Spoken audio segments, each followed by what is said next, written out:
Good morning, my dear students. Uh, Today I am going to teach you geography. Okay, chapter number 4, and today the part 3 of this chapter, which I am going to discuss in front of you. Okay, so listen carefully. Part 1 and part 2 of this chapter I have already uploaded on YouTube, and also share the link in your WhatsApp group. Okay, if you want to watch that video, then follow the link or follow the YouTube channel. Okay. Today's topic, which I am going to discuss, is India's mineral resources. In today's topic, which I am going to discuss, so listen carefully. India's mineral resources. This topic for your upcoming examination is very important. So please, my dear student, listen carefully what I want to explain. Okay. Book सब लोग ले लीजिए, और book से ही मैं पढ़ाता हूँ, तो अगर बुक से आप देखेंगे तो एक लाइन आपकी मैच करेगी. ओके. India's mineral resources. तो India has a wide variety of minerals. India के पास अलग अलग तरह के बहुत सारे मिनरल्स प्रेजेंट हैं. The plateau region, the particularly the Chota Nagpur plateau region, जैसे कि छोटा नागपुर, जहाँ पे हाईएस्ट कंसंट्रेशन में मिनरल्स प्रेजेंट हैं. Okay.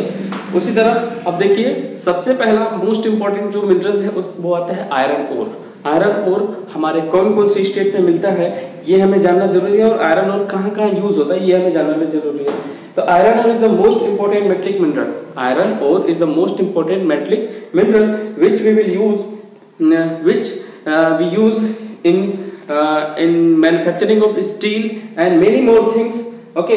The world leading iron ore is Odisha. Odisha में आयरन ओर सबसे ज्यादा पाया जाता है. झारखंड में उसके बाद छत्तीसगढ़, कर्नाटका, गोवा, राजस्थान, आंध्र प्रदेश, महाराष्ट्र, ये सब क्या है, आयरन ओर की मेजर डिपॉजिट्स स्टेट हैं. ओके. अब देखिए, मैग्नीज इंडिया में कहाँ कहाँ पाया जाता है. तो मैग्नीज का यूज हम लोग स्टील बनाने में करते हैं और दूसरे वेरियस अलॉय बनाने में करते हैं. India is a leading producer of manganese. Odisha, Karnataka, Madhya Pradesh, Odisha, Karnataka, Madhya Pradesh, Maharashtra, Goa are the chief manganese bearing states. India's export a large part of its total production. ठीक है ना. मैग्नीज जो है अपने टोटल प्रोडक्शन का इंडिया जो है most of the manganese export करता है. एक्सपोर्ट का मतलब होता है कि दूसरे देशों में भेजता है, और इंपोर्ट का मतलब होता है कि दूसरे देशों से जो सामान हम मंगाते हैं. आई होप आपको चीजें समझ में आ रही होंगी. अब आगे है copper.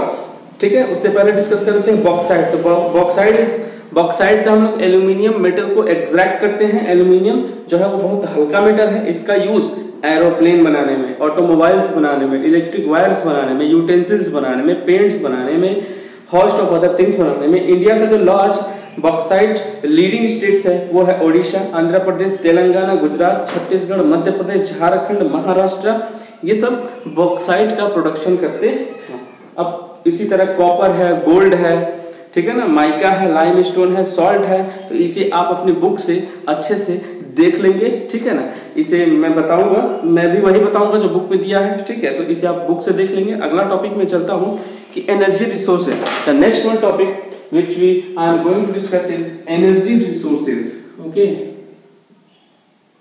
Energy resources. Okay.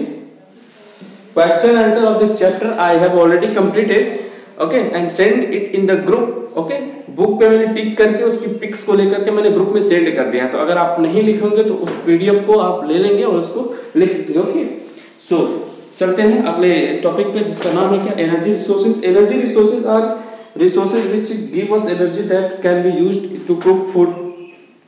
Energy resources is a such type of resources which we will use in different type of work such as cooking food. Okay. Run machines and electricity जो है, जिसको हम पावर कहते हैं, ये सबसे most common useful energy है जिसे हम यूज करते हैं. इसे जनरेट किया जाता है अलग अलग सोर्स से. थर्मल पावर प्रोजेक्ट, जहाँ कोयले से बिजली बनाई जाती है. ठीक है ना. एटॉमिक पावर, ठीक है, विंड पावर, सोलर एनर्जी, ये सब क्या है, बिजली पैदा की जाती है. पानी से जो बिजली बनाई जाती है उसे हाइड्रो इलेक्ट्रिसिटी कहते हैं. अब देखिए, एनर्जी दो तरह की होती है. Energy have two types. एक होता है कन्वेंशनल एनर्जी, दूसरा होता है नॉन कन्वेंशनल एनर्जी. ओके ना. Non conventional energy. Conventional energy का मतलब जो हम नेचुरल तरीके से पाते हैं, जैसे कि लकड़ी, ठीक है ना, वुड. दूसरा है मिनरल फ्यूल्स. मिनरल फ्यूल्स जैसे कि petroleum, diesel, kerosene and also coal, petroleum and natural gas. These type of resources is called conventional energy. इसे हम एक बार यूज कर लेंगे तो दोबारा नहीं पैदा कर सकते, इसलिए इसे कन्वेंशनल बोला जाता है। और एक होता है दूसरा नॉन कन्वेंशनल। नॉन कन्वेंशनल में कौन कौन से आ जाएंगे, जैसे कि न्यूक्लियर एनर्जी, ये बार बार जनरेट होते रहते हैं, बार बार हम इसको नया बना सकते हैं। सोलर एनर्जी, ये रोज हम यूज करेंगे, रोज ये नया बनेगा। तो ये सब क्या हो गया हमारे non conventional energy. Okay, geothermal energy क्या होता है, इसके बारे में हम डिस्कस कर लेते हैं। The heat energy store in the earth interior is called geothermal energy. मतलब जो सन की रे जिसमें बहुत ज्यादा गर्मी होती है वो अर्थ के नीचे भी स्टोर होती रहती है। It can use heat water to produce steam, ठीक है ना। New Zealand, Ireland, Iceland, Mexico, Philippines, ये सब जियोथर्मल एनर्जी को बहुत ज्यादा मात्रा में यूज करते हैं। टाइडल एनर्जी का मतलब होता है कि जो समुद्र की बड़ी बड़ी लहरें उठती हैं और उठ करके समुद्र के किनारों तक आती है, उस लहरों की स्पीड को, मूवमेंट की गति को यूज करके टरबाइंस को हम घुमाते हैं, वो टरबाइन जनरेटर को घुमाता है और जनरेटर क्या करता है, इलेक्ट्रिसिटी, मतलब उस एनर्जी को हम क्या बोलेंगे, टाइडल एनर्जी बोलेंगे, ठीक है। Biogas, you know very well the action of bacteria on plant waste, जो पौधे सड़ जाते हैं, एनिमल डग, गोबर, ठीक है, और अदर बायोडिग्रेडेबल वेस्ट, इससे भी हम क्या पैदा करते हैं, बायोगैस। बायोगैस जो होता है वो मोस्टली मीथेन गैस को पैदा करता है। ये टर्म आप याद रखेंगे कि बायोगैस क्या पैदा करता है, मीथेन गैस को पैदा करता है। और इसका यूज हम फ्यूल और इलेक्ट्रिसिटी जनरेट करने के लिए करते हैं, मेनली रूरल एरिया में, मतलब ग्रामीण इलाकों में, गाँव के एरिया में।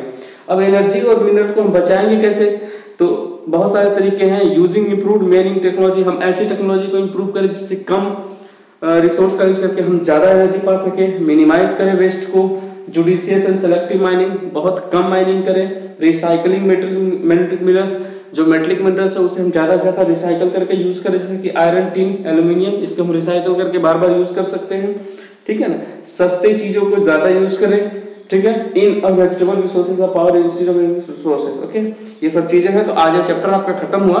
अगले दिन हम लोग चैप्टर नंबर 5 अगले वीडियो में डिस्कस करेंगे। ये चैप्टर में कंप्लीट करा चुका हूँ।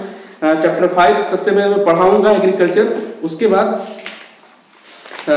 बाद मैं इसके क्वेश्चन आंसर आपको कराऊंगा। सो आप लोग रेडी रहिएगा, ठीक है।